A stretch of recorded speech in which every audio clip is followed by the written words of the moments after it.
Hello বন্ধুরা, ধ্যান বা মেডিটেশন নিয়ে অনেকের মনেই অনেক ধরনের প্রশ্ন আছে।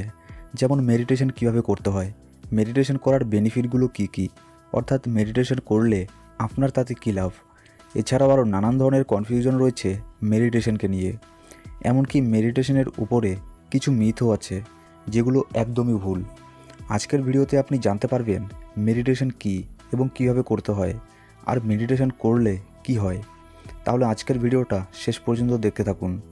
আপনি যদি এখনও আমাদের চ্যানেল সাবস্ক্রাইব না করে থাকেন, তাহলে এখনই সাবস্ক্রাইব করে পাশের বেল আইকনটি প্রেস করে দিন, যাতে আমাদের সব নতুন ভিডিওর নোটিফিকেশান আপনি পেয়ে যান। তাহলে চলুন শুরু করা যাক। আপনি হয়তো জানেন আমাদের সাবকনসিয়াস মাইন্ডের শক্তির ব্যাপারে। আমরা আমাদের এই শক্তিকে কাজে লাগিয়ে যা ইচ্ছে তাই করতে পারি।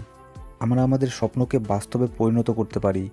কিন্তু আমরা এটা জানা সত্ত্বেও আমরা আমাদের সুপার পাওয়ার সাবকনসিয়াস মাইন্ডকে কাজে লাগাতে পারি না, কারণ আমরা জানি না কেমন করে আমাদের এই সুপার পাওয়ারকে ইউজ করতে হয়। কিন্তু মেডিটেশনই হলো এমন এক সহজ সরল রাস্তা যেটা আপনাকে আপনার সুপার পাওয়ার সাবকনসিয়াস মাইন্ডের সাথে কানেক্ট করায়। আপনি যখন কিছুদিন প্রতিনিয়ত নিয়ম করে মেডিটেশন করবেন, তখন আপনি নিজেই বুঝতে পারবেন আপনি আগের থেকে চেঞ্জ হয়ে গেছেন। আপনি আর আগের মতো নেই। মনে হবে যেন এই ইউনিভার্সের সমস্ত পজিটিভ এনার্জি আপনার ভেতরেই আছে।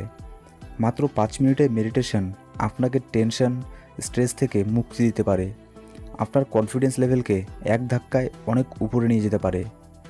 ধ্যান করার ফলে আমাদের মধ্যে পজিটিভিটির বৃদ্ধি পায়। আমাদের শরীরের রোগ প্রতিরোধের ক্ষমতাও বৃদ্ধি পায়।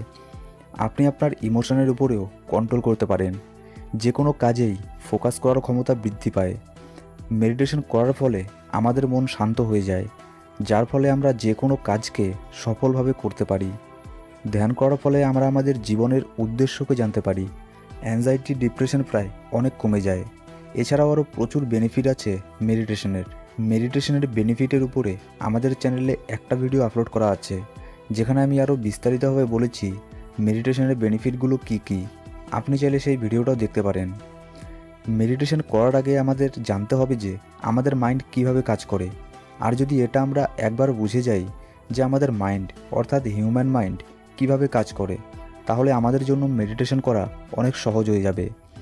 বন্ধুরা, যখন আমরা মেডিটেশন করতে বসি, তখন আমাদের মাইন্ডকে শান্ত রাখতে হয়। অর্থাৎ বলতে পারেন কোনো বিচারবিহীন বা অল্প সংখ্যক বিচারের মাইন্ডের লেভেলে যেতে হয়। আমরা জানি যে আমাদের মাইন্ড কখনো খালি থাকে না। 24 ঘন্টাই আমাদের মাইন্ডে কিছু না কিছু থট বা বিচার এসেই থাকে। যখন আমরা ফ্রি থাকি কিংবা রেস্ট করি বা চুপচাপ বসে থাকি, তখনও আমাদের মাইন্ডে